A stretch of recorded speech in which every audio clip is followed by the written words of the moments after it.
You're watching News 24 Live. The Department of Transport is proposing a 0% blood alcohol limit to try and tackle the shocking amount of road deaths on South Africa's roads. I'm joined in studio by Gavin Kirk from the Department of Forensic Pathology at UCT to discuss the feasibility of this. Gavin, thanks for coming in.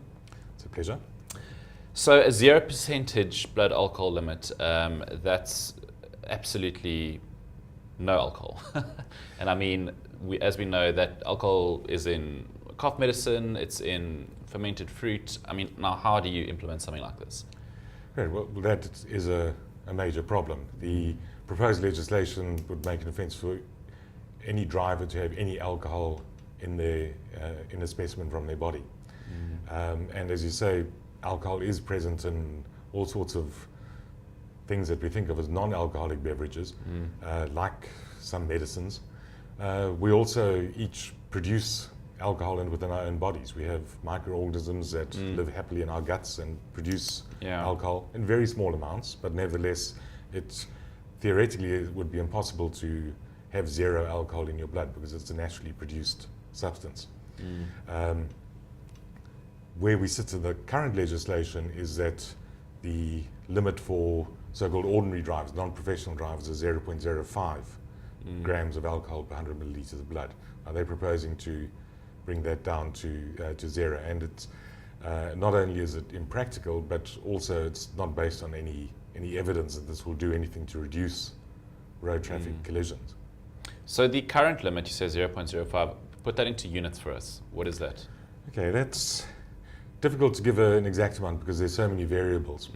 But for an average, about 70 kilogram man, because gender plays a role, body build plays a role. And I'm way above average there. Well, we won't go to mine. But body mass is an important thing. But let's say an average man, probably 2 units of alcohol. Okay. Of course, it depends over what period of time it's consumed, but over a short period, 1 to 2 units would get you to that limit. It takes about an hour for the body to eliminate 1 unit of alcohol, so one's got to take that into account as well. But the current limit would be reached with a couple of units, and a unit is, in practical terms, is equivalent to a small glass of wine, sort of a 125 ml glass of wine, a small can of beer, or a tot of spirits. So it's not a lot. Gavin, I guess the biggest thing to take from this is it's not necessarily going to curb the amount of road fatalities.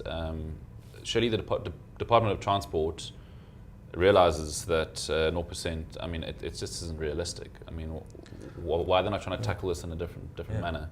Well, one would hope they realize it, but I think there's a sense that everyone wants to try and do something to reduce what is a horrific carnage on our roads.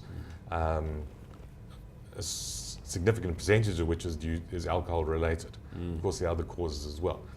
But what they're proposing isn't based on evidence that it will reduce road fatalities. If one looks at what evidence we have, first of all, looking at international examples of countries that have been quite successful in reducing road traffic fatalities, like Australia, they still sit with exactly the same level as we do now, 0.05. If we look at South African figures, admittedly from about 10 years ago, but a national survey that was done through all the medical legal mortuaries in South Africa, looking at transport-related fatalities. And of drivers that died in road traffic collisions, it was the year 2004, about 50% of those who died in road traffic collisions tested positive for alcohol. So undoubtedly alcohol is a huge factor. But if you look at what their blood alcohol levels were, the mean level was around 0.17, 0.18, so more than 3 times So what they our were current legal inebriated. limit is. So they were well and truly drunk. Yeah. And that's where the problem lies. But surely that's dangerous as well. I mean, sort of giving out stats like that, people might think, oh, well, as long as I'm not really out of hand, as long as I've, maybe if I can have 4 beers or 5 beers. Yeah, that is a danger, and that's one of the motivations of saying, well, make it zero. And undoubtedly, the best advice is don't drink and drive. That's the safest way to go. Yeah. But if somebody drinks those 1 or 2 units and they below our current legal limit, there's no evidence that makes them more likely to have a collision. Certainly, once you start getting above the legal limit, up to maybe double it, then judgment is impaired, reaction times reduced. Once you're getting above 0.1, so more than double our legal limit, then all sorts of effects like effects on vision, reaction time, all those make you very much more likely to have an incident on the road. So that's where the problem lies. Now, if one of the problems with drinking is that it reduces your sense, your ability to make good judgment calls. So people will often have, a few more and one for the road and that kind of thing, which may well put them over the limit. And that's where the law needs to be enforced. Concentrating on people who have had only 1 or 2 units to drink and are below the current legal limit, it's firstly there's no evidence going to reduce the incidence of road traffic collisions.